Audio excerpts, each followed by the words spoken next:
그래서 이와 관련해서 이재명 대통령이 검찰개혁 보안 수사권에 대해서 민주당에서 수기를 하고 그리고 정부는 의견을 수렴하라라고 지시했습니다. 그렇죠. 당이 주도해서 이거는 법안을 새로 만들어라라는 대통령의 뜻이라고 저는 해석을 했고요.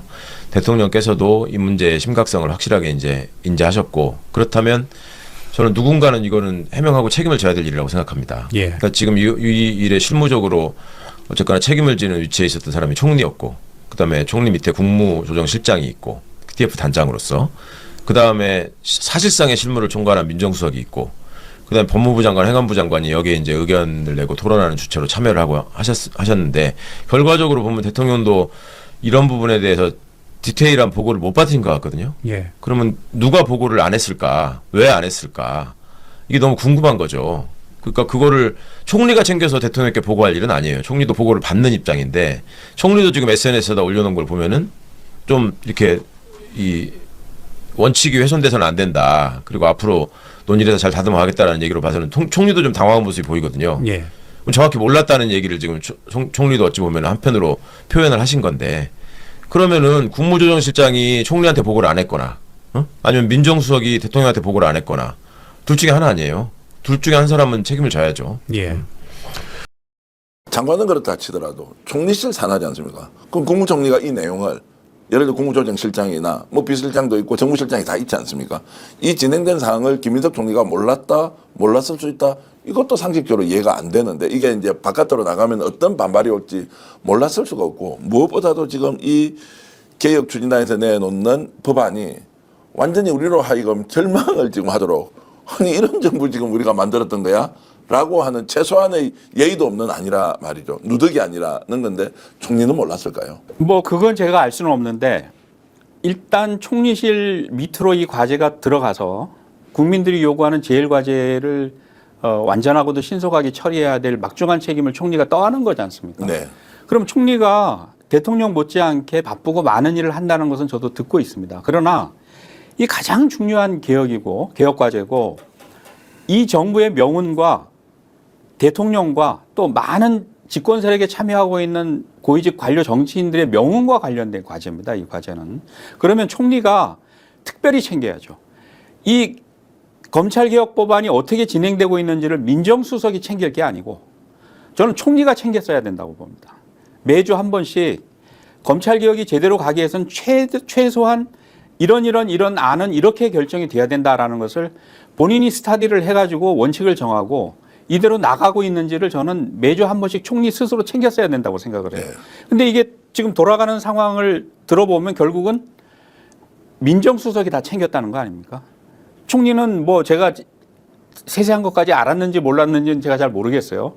근데 몰랐다면 무책임한 거죠. 무책임한 것이고 알았는데도 이런 안이 나갔다라고 하면 저는 사실 그거는 국민들한테 정말 신랄한 비판을 받아야 된다고 생각합니다. 지금 김 의원님 말씀을 들으면요. 정말 의문이 생기는 부분은 지금 법무부 장관을 하시는 분이나 총리나 행정부에 계시는 분들이 이 검찰개혁의 그동안의 어떤 국민적 열망을 모를 리가 없는 분들 같은데 왜 이렇게 주춤주춤 개혁에다 밀리는 모양새를 보여주나요? 보시기에? 글쎄요. 이제 거기까지는 제가 정확히 알기는 어렵습니다만 아까 말씀드린 것처럼 구조적인 측면으로 봐야 되는데 이 개혁의 주도 세력이 가장 많이 포진해 있는 국회 그리고 이 국회를 든든하게 뒷받침하고 있는 개혁 시민 세력들 이런 분들의 연대가 가장 강력한 개혁 세력이었는데 이 법안을 정부가 주도하다 보니 정부에는 아무래도 뭐 저희 정치인들처럼 개혁을 막 주도하는 사람들이 튀어나오기는 어렵고 그냥 공직사회에서 하던 방식으로 했을 가능성이 높거든요. 그러다 보니까 자연스럽게 가장 많이 알고 있고 가장 이해관계가 있다고 생각되는 검사들이 의견을 많이 제시했을 것이고 그 의견이 많이 반영됐을 가능성이 높은 것이죠. 제가 답답한 부분은요. 질문을 드리기에 뭐냐면 물론 아까 말씀하시면 이견 없다. 검찰 개혁에 대한 이견 없다. 당연하겠죠. 그러나 국민들이 이 어떤 검찰 개혁을 강하게 요구했던 국민들이 요구하는 것은 이 트라우마거든요. 그동안 검찰 개혁만 하려고 했다면 이런 식으로 올라갔거든요. 그게 또 반복되는 거 아니냐. 뭐냐면 이러면 경찰은 어떻게 믿느냐. 이렇게 하면 뭐는 어떻게 되냐. 지금 또 그런 그 트라우마의 반복이 또 되는 거 아니냐 해서 굉장히 우려하는 목소리는 바로 그 부분이거든요. 맞습니다. 그 논리가 아니고 네. 그동안에 어떤 그런 과정 때문에 지금 이런 강력한 검찰 개혁이 요구되는 상황에 이르렀는데 지금 또 옛날의 논리를 들어가지고 똑같은 일들이 반복되고 있는 거 아니냐 이런 우려에 대해서 어떻게 생각하십니까? 그 굉장히 좋은 지적이신 것 같고요.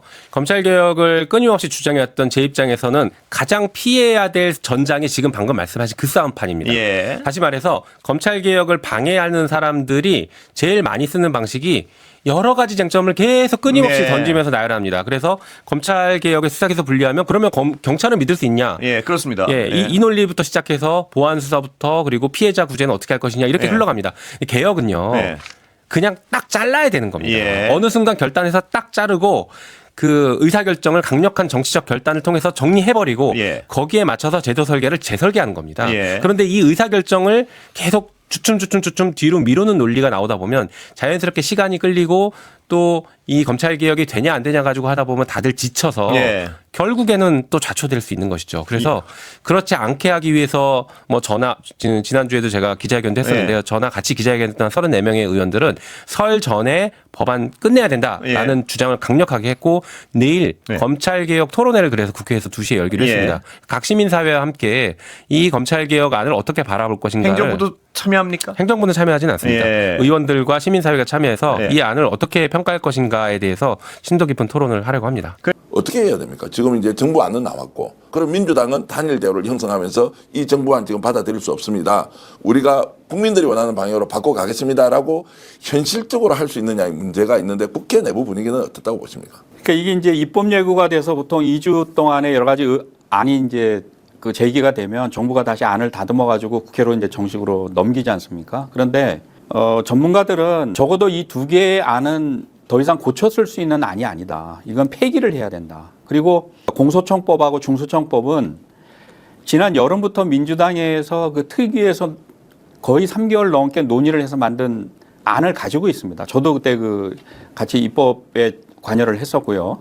그래서 현재 정부가 내놓은 이 안은 폐기를 하고 민주당이 가지고 있는 그 공소청법, 중소청법을 원안으로 해서 법안을 성사시켜야 된다. 저는 그런 의견이고 많은 전문가들이 그런 지적을 하고 있습니다. 그러니까 그런 길이 없는 게 아니에요. 이게 정부가 안을 만들어 가지고 넘어오더라도 민주당에서 대안으로 안을 내 가지고 이걸 통과시키면 되는 거거든요. 민주당 내에서 그러면 단일 대우를 형성할 수 있느냐? 저는 그 점은 사실 썩 자신이 없어요. 왜냐하면은 민주당 내에도 특히 검사 출신 율사들이 많이 있지 않습니까? 법사위에도 많이 있고 저는 이분들의 생각은 다르다고 생각을 하거든요. 제가 지금까지 경험해 본 바에 의하면 검사 출신 율사위원들 중에서는 믿을 수 있는 분이 아무도 없습니다.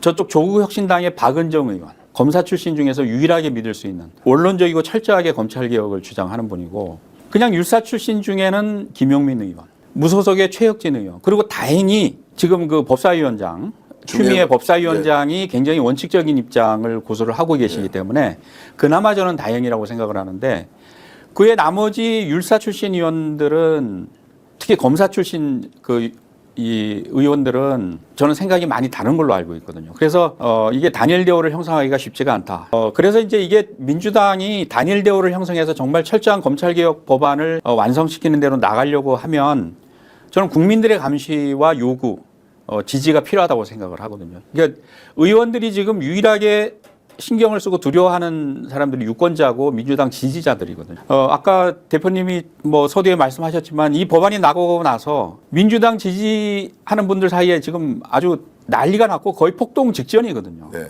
그러니까 이분들이 매 눈으로 감시를 하고 민주당이 어떻게 하는지 지켜보면 저는 민주당 의원들도 함부로 할 수 없다고 생각을 해요. 원칙대로 갈 수밖에 없다고 생각을 하거든요.